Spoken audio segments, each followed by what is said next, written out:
Happy Christmas season, everybody. Christmas. I'm your host, Red Drumarts, Red like Santa Claus. I don't know. I am Although my Patrick. profile's green. I'm Patrick, one of your other hosts. And I'm Your Lugia, and I don't know a Christmas connection. neither do I, but we're just gonna roll your with it. your profile is about a fluffy white dude, so like Santa's beard or snow. You're a Okay, let's dang and go with romping character, and as we all know, murder is very common. And I during don't Christmas. deserve rights. That's how it works. Yeah, you don't deserve rights, just like the elves there. There you go. Anyway, welcome to okay. it's always snowy in Hollywood, where we talk about movies that you may or may not have heard of. Yeah. Before we get to the movie of the day, let's talk about some stuff that happened this past week. First on the docket, some tragic news, unfortunately. Senator Bob Dole passed away at the age of 98. He was a World War II veteran and a presidential candidate in the 1996 election, as well as a vice presidential candidate in the 1976 election. All right. He was quite a guy. May he rest in peace. 98 is nothing to scoff at. Not at all. So surprisingly, he is not the longest lived presidential candidate. That distinction goes to, I believe, Alf Landon. He lived to be 100. Interesting. He went against FDR in, I think, the 36th election. I don't remember. Yeah, but rest in peace, Mr. Dole. nobody wins against the Roosevelts. So Disney, they released their newest next animated film called Strange World, which seems to be an action adventure thing, which I think is interesting. How Disney they've recently put more emphasis on the action adventure stuff with Raya and the Last Dragon. Even Frozen 2 had some action adventure elements to them. And Kanto kind of toned back on that. That didn't really. Yeah, have no, any action. Encanto definitely went more scaled back, small scale, but yeah. But it's still, gonna be from what I understand, it's gonna be a nod to pulp magazines from the 20th century. yeah. So And maybe funny you mentioned Raya and the Last Dragon, because the director of that movie is working on this. yeah, Ryan the Last director's Dragon's chair. director is very interesting to me because actually let me pull up Raya just so I can make sure I'm He getting also all the directed facts right. Big Hero 6. His name is Don Hall. Oh, okay, you're talking about that director. Didn't Raya have Yeah. two directors? Probably. I think most Disney animated films have two directors. Yeah, okay. So Raya had two directors. The second director of Raya, all of his other movies are nothing like it. So I just found it very interesting that Disney hired him. Because he made this other movie called Blind Spotting in 2018, which I absolutely love. I highly recommend it. That movie is about like racism and shit. It's like nothing like Raya. I'm like, okay, interesting choice. Yeah, that guy, he's gonna be directing the live action remake of Disney's Robin Hood. That movie's gonna be weird as hell because Yeah. I have no idea how that's gonna work. But yeah. Anyway, let's talk yeah, about no, Sonic the Hedgehog, aka wait. Our inevitable Sonic plugin. No, you're just mentioning. So so Strange World is gonna be inspired by pulp magazines, right? So I guess this will be in the long line of stuff like Rescuers Down Under and Atlantis, The Lost Empire. This is gonna be in vein of those, I guess. I'm down for that. I loved Atlantis. Yes, I rewatched Atlantis not too long ago, and this time I liked it. The first time around, it didn't grab me for some reason. The second time around, I'm like, no, this is good. Something the hell's wrong with this? Moving on, let's talk about Sonic the Hedgehog, aka the big draw to get people to watch the Game Awards this year. Yes. Let's be real, that's the only reason I watched More it. or less, yeah. And Yeah. Breath of the Wild 2, which did not happen. So anyway, remember when Idris Elba first announced that he was gonna be Knuckles? He's a fucking liar. Yeah, he said that his voice wasn't gonna be sexy. Hell, you talking about, brother? Only one line. Do I look like I need your power? Yeah. It's so unlike Hello? Knuckles, but it works really well, and I mean, if we were gonna be honest, like Sonic's character in the movie is nothing like Sonic in the game, so I think it's like fine that they completely changed. Actually, the I'm personalities surprised or they whatever. brought back Tails' modern voice actress for the movie. Yeah. And I'm Oh, kind is of it? glad they did, because it's I don't because, think I don't think anyone else could have done the role better. Especially when you look at Tails' previous actors, they're not great. Yeah, I think the main reason she was just brought back was because she did the voice at the end of the last movie, and they're like, well, can't change it now. I mean, they Yeah. can. from what we see, this looks like it's gonna be more accurate to the games than the first movie was. Yeah. Particularly, looks like it's taking a lot of inspiration from Sonic 3 and Sonic Adventure. Like I don't know if Yeah. you guys Knuckles noticed. gets tricked by Eggman, yeah. It's Yeah. gonna Yeah, be but that I don't know if you guys dynamic. noticed. We briefly see the Mystic Ruins Temple for a split second. I mean, that was in Sonic 3 Knuckles, I believe. No, it wasn't. There was also a brief shot of Sonic snowboarding. Yes. Well, that's a Which Sonic is 3 and an adventure thing. yes. Okay, yeah. So I said Sonic 3 and Which Sonic means Adventure are which means But that is Mystic very Ruins is not likely Sonic 3. which means that is very likely we're going to get an after credit scene that's going to tease Sonic Adventure 2, baby. the Sonic 3 stuff is the Knuckles thing. The temple and the snowboarding are Sonic Adventure. Snowboarding was in Sonic 3 also. Beginning of I'm Ice not even Cap. good. Patrick, there's you've played similar- these games. You should know. Yes, I have. What I'm saying is that the big Sonic 3 inspiration to me seems to be the Knuckles working for Robotnik stuff. The Sonic Adventure inspiration seems to be from the temple that we saw, and Sonic snowboarding down a mountain being chased by robots. I don't know. It kind of just feels like cause Sonic 3 and Knuckles, it had like the Angel Island stuff too, so it would just make sense that they'd probably just take them the updated understanding of Angel Island. So I don't know if they're actually gonna take anything from Adventure's plot. It might be setting up for like maybe Chaos will show up in the next movie. Who knows? Or Shadow. Point is, this looks pretty fun. Yeah. Especially since the first movie is actually kind of good. I'm looking forward to it. Yeah. Yeah. Anyway, it's time. Sonic the Hedgehog and Breath of the Wild. Yeah, Sonic Frontiers. We got another trailer.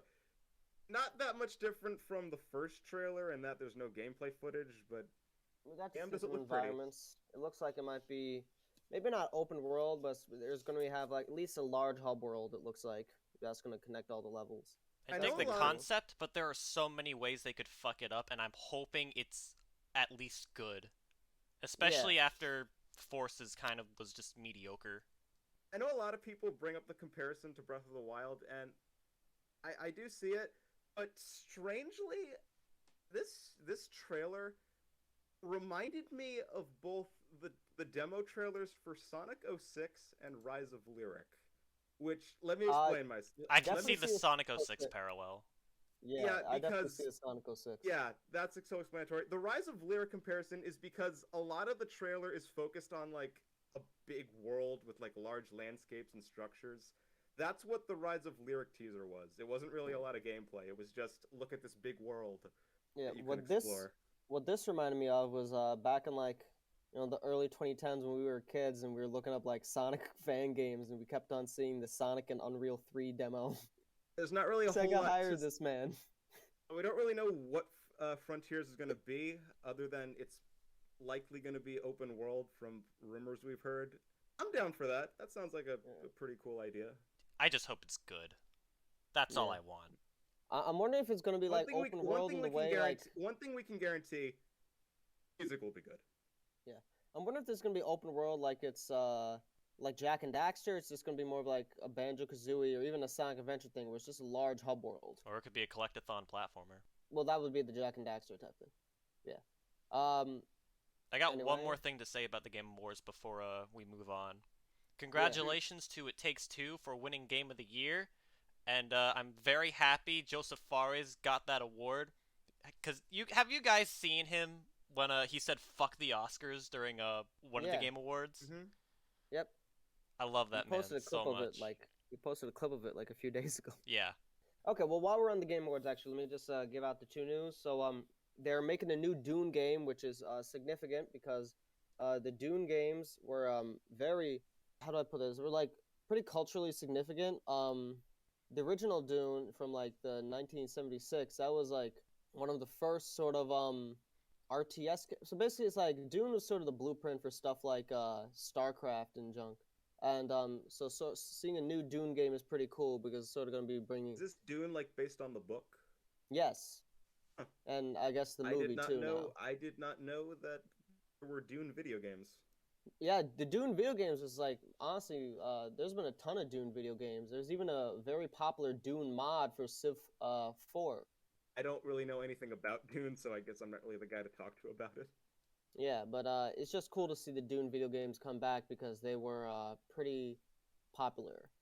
By the way, the 76 game, that was a board game, my mistake. So the Dune games from 92 to like 2001, there was a bunch of Dune games. Alan Before Wake's we also getting a sequel. There hasn't been. Alan Wake was like from a long time ago, too. That was like 10 years ago. before we move away from the Game Awards, I just want to say two other things. Like I said, I only watched it for the Sonic stuff.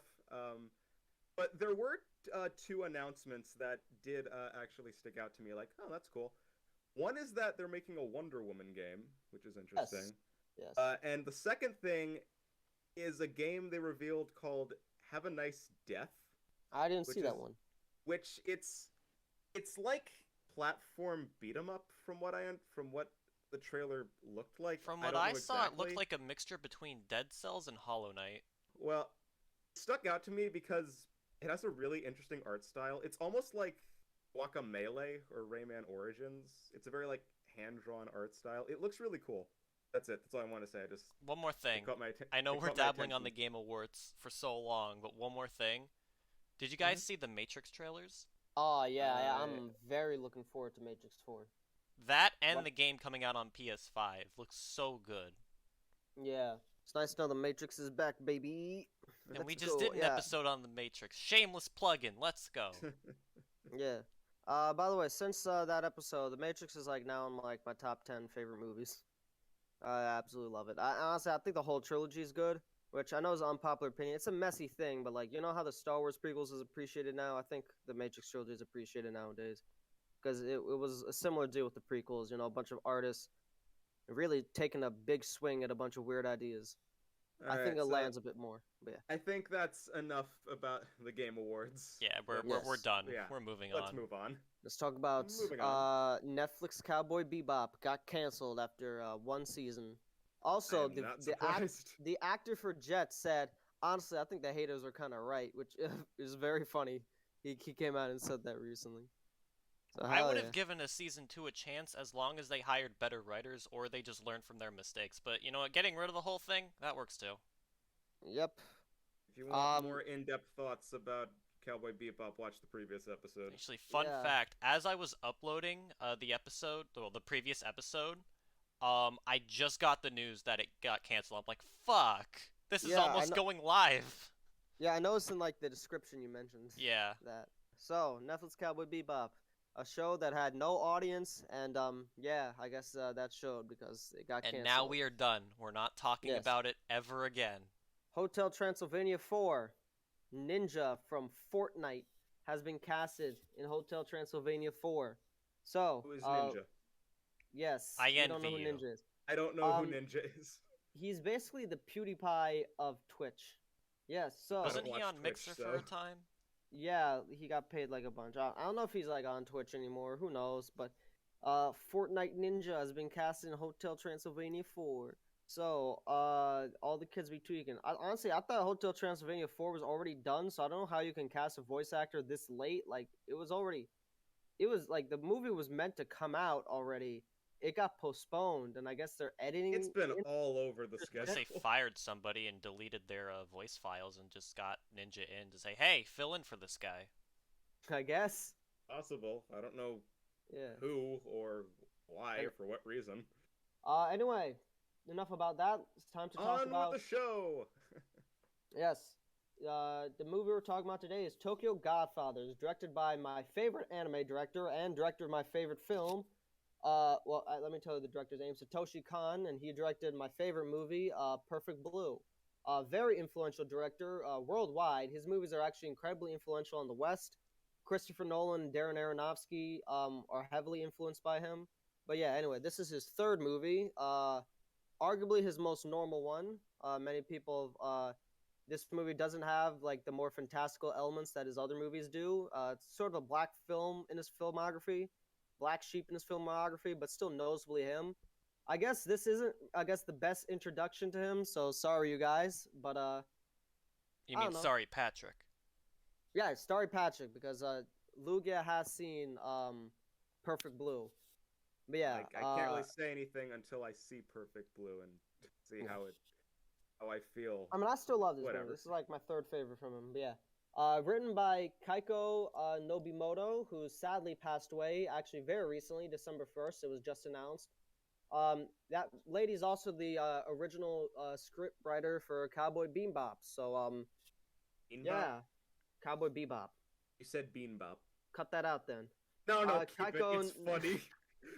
Kagu Nobumoto sadly passed away December 1st, just announced recently. She was a scriptwriter behind Cowboy Bebop, so condolences to the family there. Wild coincidence. In fact, it was announced she passed away the same day it was announced that the live-action Cowboy Bebop was canceled. So lots of weird coincidences going on there.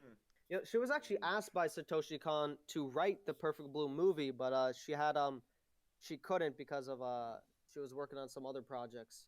I believe she was actually working on Bebop. That's why she turned it down. The animation director was Kenichi Konishi, who worked with Studio Ghibli on My Neighbor the Yamadas. And yeah, this movie took 2 months for Satoshi Kon to write the proposal, immediately following the completion of his second movie, Millennium Actress. And it released in 2003. It was inspired by the 1948 American film, The Three Godfathers, and it is Satoshi Kon's first digitally animated film instead of whatchamacallit, celluloid, which was used in his first 2 movies. Honestly, I couldn't tell. It's still got that this been adapted to digital very quickly, which is interesting because a lot of people haven't. But yeah, and the English dub actually released in 2020, very recent English dub. Like when I first saw the movie, the dub was not even available. I mean, I tend to watch anime subbed regardless, but yeah, kind of funny. All right, so what did you think? Right, the plot. Forgot the plot? How do you forget? Nah. Nah, okay. I'll just go through the plot very briefly. So basically, we follow 3 homeless people who find basically a baby in the dumpster, and the movie's about them trying to get it back to their parents while also sort of mending their own personal relationships. It's also between Christmas and New Year's. Yes, this is a Christmas movie. They even audibly say it's Christmas multiple times. I find it funny. Actually, I find it interesting that while this is a Christmas movie, there's really like no Christmas decorations anywhere. It's not drenched in bright colors or anything like that. It's actually I feel it's got a like, very Christmassy feeling though to it. Yeah, it does. But like the color palette is like very gritty with like brown and dark green, and I get that because like it's emphasizing like darker, sadder. It's like a regular winter day, not necessarily Christmas. It still felt a little bit Christmassy. Like it was colorful a little bit, but it also had like a sort of sepia tone to it. Since it is a movie about 3 homeless people, it's not the happiest lives. So yeah. I think the colors reflect that. Yeah. Speaking of which, what did you guys think of the 3 main characters? So I was surprised. I was not Jin. expecting one of the main characters to be trans. Yes, and this was again in 2003, and it was oddly progressive with how it handled it too. That's really cool. I'm amazed how many movies we're finding that are progressive. Yes, I keep recommending LGBTQ movies. I don't know why I keep doing this, but odd coincidence. Not a complaint. It's just a weird coincidence that I'm the one that keeps doing it. No, I like the main cast. Also, Hana was definitely Hana was great. I'm not sure which one's my favorite because Hana's great, Jin's great, Miyuki's great. Let me give a brief rundown of the character. So Hana's a trans woman, who basically, I believe her husband, or at least someone very close to her, passed away. So she kind of just sort of ran away from her life. Then Jin is a single father who had he's a father who basically got into a bunch of gambling debt. So that's why he became homeless. And we got Miyuki, who's this young teenage girl who basically just ran away from home because she got into some fight with her parents over her cat. She stabbed more her than a father. fight. I thought they were all like they're all very funny, and they all but they're all very distinct personality and bounce off each other very well. It's honestly one of the best comedic trios I've seen in a movie that's not just complete slapstick like the Three Stooges. Like a lot of the comedy just comes from how they interact with each other and also just how they're drawn, because the facial expressions are very funny in this. They're shitty people at the end of the day, but they're also very sympathetic. I mean, they're doing this just to survive because they're homeless. They're not really shitty people. Like, they're doing the right thing ultimately, but well, they also steal food and offerings from a cemetery. Yeah, like, I don't know, they're dead. Who cares? But that's for they're survival. Homeless. It kind of Like all the bad things they do is just they're because not they trying need to live. they're not trying to return this baby for like money or anything. They're just doing it because it's Yeah. a baby that was left in the garbage. You don't do that. Yeah, and like they initially were just gonna like take care of it themselves. Like Yeah, they did take care of it themselves for like a good deal. and Yeah. given the premise of these three people trying to return a baby, I was expecting something like Ice Age, but it is very different from Ice Age. Yeah. The dynamics are nothing like okay. Yeah, yeah. Aside from Like snow. it's yeah. Aside from it being Yeah. Aside from snow and aside there from it being a being grumpy dude. yeah. Other than and they're trying to return a baby. Other than that, it is nothing like it. No Diego here. Yeah. What I found interesting is the movie honestly reasonably could have ended at the hour mark, but then we got like this extra climax, which I'm not complaining though because surprisingly, despite that, it still felt like a fitting ending. It was The actual place that ended was great. It got surprisingly intense. Yeah. Actually. Yeah. Of everything in this movie, I was not expecting a truck to crash into a store twice. Yeah. Like first time it happened, I'm like, holy shit. Second time it happened, I'm like, again? Choose a Yeah, pattern. this movie definitely juggled a bunch of tones. Like this is, I thought it was impressive how it, like honestly, I can't think of like anything wrong with the movie. It kind of felt like a perfect sort of balancing act. It spun like a bunch of plates. It's funny you mentioned how you thought it ended perfectly. I was honestly a little frustrated because Nayuki is reunited with her father, and then it ends. Yeah, but I did not understand that. No, Because no, they made no, a big not- deal out of it throughout the movie. Like, Yeah, Miyuki's it's running away from her father because she stabbed him, and then here they are. They reunite. What happens? Credits. actually, it's not even I just that like it the ends. It's open-ended that thing. it ends, and there's the end credits play over footage of buildings in the city dancing to the music. I'm like, what? I don't know. I mean, that's just kind of how a lot of anime movies could end. But like, I Like, thought it was cool. buildings dancing. I mean, yeah, usually you just have the credits play over some Over buildings animation. dancing. Yes, Buildings. Symbolism. dude, you just keep repeating buildings. That doesn't like change anything. The point is like it's the credits play over like some surreal animation. Like that was the point I was trying to make. Not specifically the buildings thing. It's usually something else weird. It didn't really make sense considering like the tone of this movie. Because it's the ending credits. Like it's, lots of like Whatever. No, the ending credits of like American movies are. No, it's often just I got kind of frustrated because Hannah got like to see her family again and connect with them. Gin got to see his daughter and connect again. Nayuki sees her father. End credits. Yeah, but I don't know. I thought it was fine. She doesn't because, deserve like, happiness. They did talk on the phone. They did talk on the phone like prior, and like she clearly wanted to go back home. So I just thought it was like a nice way to just end the movie, leave it a bit open ended with like them finally being reunited. Because I don't know. I thought it emotionally worked for me. You really don't need to see it because like you know exactly what's gonna happen. We saw the other two reuniting, and this is like a dad and the daughter. So like I thought it was like them just seeing each other. That was like I thought that was a good note to end on because leave it a little open ended, but still. This is a very weird detail I noticed, but a lot of people sniff in this film, and for different reasons. Sometimes it's because of the cold, and other times it's because of they're tearing up, they're sad. Yeah, I don't know why I noticed that more often than I should, but I did. No, that's fine. Usually with like lots of animated movies, they don't like keeping details like that. It's like the burping in Rick and Morty. It's just kind of like, oh yeah, I don't see that often, but in Rick, the voice acting here, they decide to put in a couple of these naturalistic details. This movie also had some interesting scene transitions, like the point where In's blood is dripping down the pipes, and then it transitions into the blood falling off of the knife that Nayuki stabbed her father with. That is definitely a strong point of Satoshi Kon. He's sort of known for his snappy editing and transitions. So yeah, pretty funny. It was a solid comedy. Yeah, again, it balanced tone pretty well. It knew when to be funny, it knew when to be serious. Yeah, so nice little heartwarming comedy for watch Christmas time.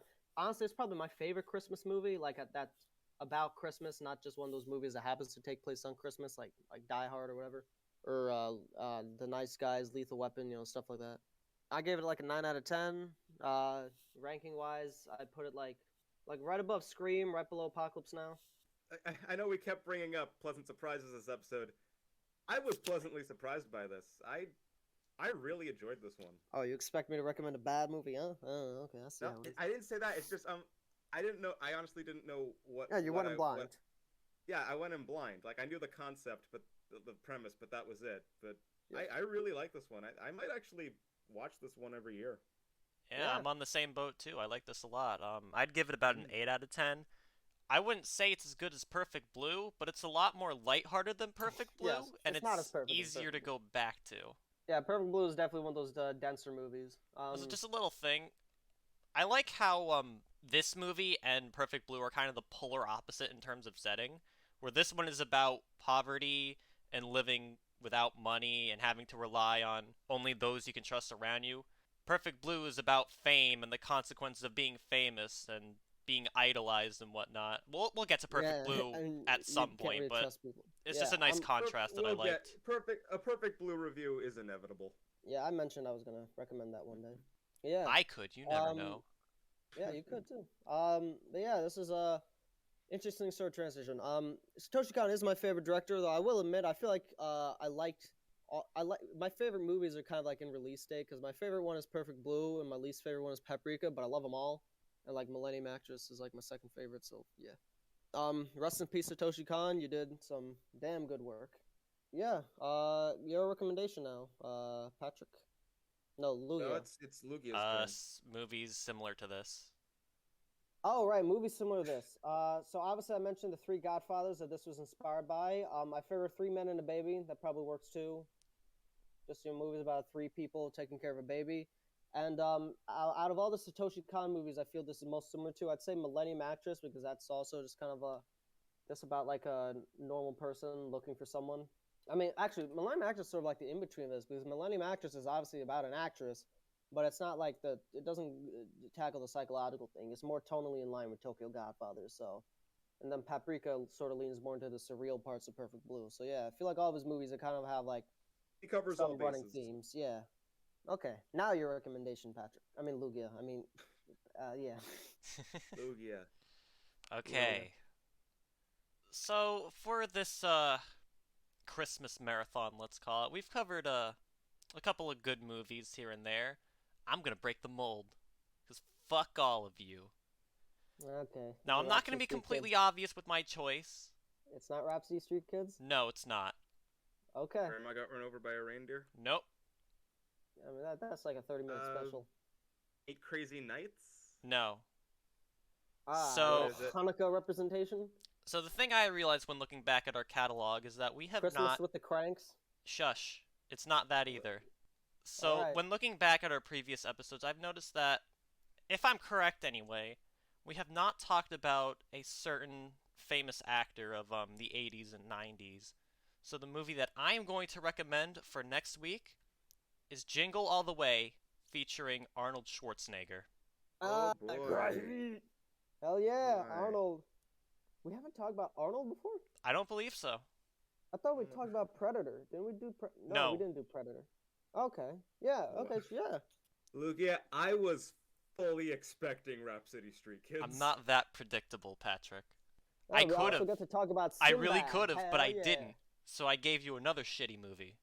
Yeah, we also got to talk about Sinbad, everyone's favorite Sinbad. Sinbad. Man, we really haven't talked about him, huh? Did we didn't do any of the Terminator movies? Nope. Nope. All right. Out of curiosity, have you guys seen this movie before? No, I have not. I have not. No. No, I haven't either. All I know is that Anakin Skywalker is in it. The only thing I know about this movie is put that cookie down. Yeah. And Likewise. Phil Hartman and Rita Wilson are in it, so that's kind of cool, I guess.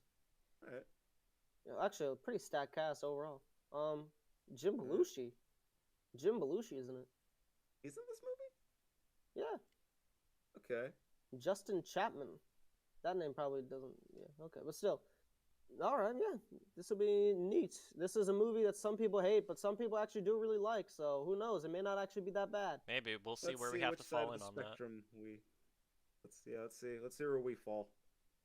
Oh yes. One of my friends on Letterboxd had the review, the Citizen Kane, a Christmas movie. So That might be slight exaggeration. I But think we that don't title know. go- It's meant to be comedic, but yeah. I think that title goes to It's a Wonderful Life. That I just put it or as Christmas comedic one. Carol. Or Christmas Story. No, Christmas Story is a much more grounded Christmas movie. I kind of like the more grounded Christmas movies. But All right, next week, Jingle All the Way, starring Arnold Schwarzenegger. Close us out, Red. yes. Remember, kids, if you find a baby in the dumpster, just go to the police. It will probably be a lot easier. Um, don't don't go on a weird whimsical adventure. That's it. Also, don't abandon your family and run away from home.